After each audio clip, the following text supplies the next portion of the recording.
ইয়াজিদকে কোনো মুসলমান কোনো অবস্থাতেই ভালোবাসতে পারে না। তো ইয়াজিদের নাম আসলে আমাদের চোখের সামনে সবার আগে কারবালার ঘটনা আসে। তো ইয়াজিদ মোট 3 বছর 7 মাসের মতো খলিফা ছিল। এই 3 বছর 7 মাসে ইয়াজিদ তার শাসনামলে কারবালার ঘটনা ছাড়াও আরও দুটো জঘন্য ঘটনা ঘটিয়েছিল, যেটা আমরা অনেকে জানি না বা আমরা ওই ঘটনাগুলো ভাবে আলোচিত হয় না। কারবালায় হযরত হুসাইন রাদিয়াল্লাহু তাআলা আনহুর শাহাদত বরণের পর মদিনায় যে সকল সাহাবা একরাম ছিলেন, যারা ছিলেন, তাদের উল্লেখযোগ্য একটা অংশ তখন বিদ্রোহ করেছিলেন। যেই বিদ্রোহের কারণে সেই বিদ্রোহকে দমন করার জন্য ইয়াজিদ তার বাহিনীকে প্রেরণ করেছিল এবং 63 হিজরিতে একটা হৃদয় বিদারক ঘটনা ঘটেছিল, যে ঘটনা হলো হাররা ঘটনা। আপনারা অনেকেই জানেন, হাররা মানে হলো মদিনার পূর্ব পশ্চিম প্রান্তে কিছু পাহাড় আছে যেগুলো সূর্যের তাপে ঝলসে গিয়েছিল। এই পাহাড়গুলোকে বলা হয় হাররা, যেখানে যুদ্ধ হয়েছিল। যুদ্ধে ইয়াজিদ বাহিনী বিজয়ী হয়েছিল। তারপর তারা মদিনায় তাণ্ডব চালিয়েছিল, মদিনায় লুটতরাজ করেছে, অনেক মানুষ খুন করেছে।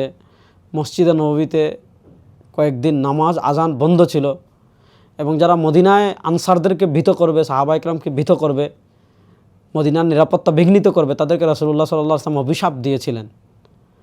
তো যে অভিশাপের একটা বোঝা ইয়াজিদের উপর আছে। কেন? কারণ তার বাহিনী হাররার যুদ্ধে শুধু যুদ্ধ শেষ করেই কাজ শেষ করেনি, বরং মদিনার অনেক নিরীহ মানুষকে তারা খুন করেছে, মদিনাতে তারা লুটতরাজ চালিয়েছে, অন্যায় কাজ করেছে। মসজিদে নববীতে আজান এবং আপনার কী ছিল, নামাজ অনেক সময় বন্ধ ছিল। তো সাঈদ ইবনে মুসাইয়্যিব রাহিমাহুল্লাহ ওই সময় মসজিদে নববীতে ছিলেন। তার রেওয়ায়াত আছে যে তিনি যখন রাসূলুল্লাহ সাল্লাল্লাহু আলাইহি ওয়াসাল্লামের রোজার পাশ দিয়ে তখন যেতেন, তখন রাসূলুল্লাহ সাল্লাল্লাহু আলাইহি ওয়াসাল্লামের রোজার পাশ থেকে গুনগুন গুনগুন আওয়াজ শুনতেন। তো ইয়াজিদের প্রথম যে আকাম সে করেছে সেটা হলো কারবালার ঘটনা। তারপরে একটা বড় আকাম হলো 63 হিজরির জিলহজ মাসে সম্ভবত হাররার ঘটনা। তারপর 64 হিজরিতে এর চেয়ে বড় আকাম করেছে সেটা হলো মক্কায় তখন ছিলেন হযরত আব্দুল্লাহ ইবনে জুবাইর রাদিয়াল্লাহু তাআলা আনহু, যিনি মদিনায় আসার পর, জন্মগ্রহণ করার পর সাহাবা একরাম তাকে নিয়ে উৎসব করেছিলেন। অর্থাৎ মদিনার ইহুদিরা বলেছিল, যারা মক্কা থেকে হিজরত করে মদিনায় আসছে এরা দুর্বল হয়ে গিয়েছে, ইয়াসরিবের জ্বর তাদেরকে দুর্বল করে দিয়েছে, তাদের বাচ্চা কাচ্চা হবে না। তো তখন প্রথম আব্দুল্লাহ ইবনে জুবাইর রাদিয়াল্লাহু তাআলা জন্মগ্রহণ করেছিলেন। তাকে নিয়ে সাহাবা একরাম কী দিয়েছিলেন? মিছিল দিয়েছিলেন। আচ্ছা, আব্দুল্লাহ ইবনে জুবাইর রাদিয়াল্লাহু তাআলা তখন মক্কায় ছিলেন, কাবা চত্বরে থাকতেন। তিনি তো নানা কারণে, এবং কারণগুলো যৌক্তিক ছিল, যে কারণগুলোর কারণে তিনি ইয়াজিদের হাতে বায়াত হননি। তো ইয়াজিদ তাকে বাধ্য করতে চেয়েছে, কিন্তু আব্দুল্লাহ ইবনে জুবাইর রাদিয়াল্লাহু তাআলা নত হননি। তাকে প্রলোভন দিয়েছে, তাও তিনি নত হননি। তখন ইয়াজিদের বাহিনী 64 হিজরিতে মক্কাকে করেছিল, অবরোধ করেছিল, এবং অবরোধ করে এক পর্যায়ে মক্কার পাশে যে জাবালে আবু কুবাইস, সেটা এখনও আছে, জাবালে আবু কুবাইস পর্যন্ত তার বাহিনী উঠেছিল। জাবালে আবু কুবাইস থেকে তারা পাথর মারত। এই জাবালে আবু কুবাইস থেকে যারা পাথর মেরেছিল, কাবাতে তোয়াফ করা অবস্থায় হযরত মিসওয়ার ইবনে মাখরামা রাদিয়াল্লাহু তাআলা আনহু ইয়াজিদের বাহিনীর পাথরের আঘাতে শহীদ হয়েছিলেন। এরপরে প্রচণ্ড বাতাস দিচ্ছিল, ইয়াজিদ বাহিনীর এক সৈন্য হাতে তীর নিয়ে আগুন লাগিয়ে আব্দুল্লাহ ইবনে জুবাইর রাদিয়াল্লাহু তাআলা আনহুর তাঁবুর দিকে মারছে। তো তাঁবুতে তো আগুন লেগেছে, সাথে সাথে বাতাসে আগুন নিয়ে কাবা শরীফের যে গিলাফ আছে, গিলাফ অনেকাংশ পড়ে দিয়েছিল। কাবা শরীফের যে স্ট্রাকচার আছে সেটা অনেকটা ধ্বংসপ্রাপ্ত হয়ে গিয়েছিল। তো এই যে ইয়াজিদ প্রায় 3 বছর 7 মাস খলিফা ছিল, এই 3 বছর 7 মাস খলিফা থাকাকালীন এই 3টা বড় অকারেন্স।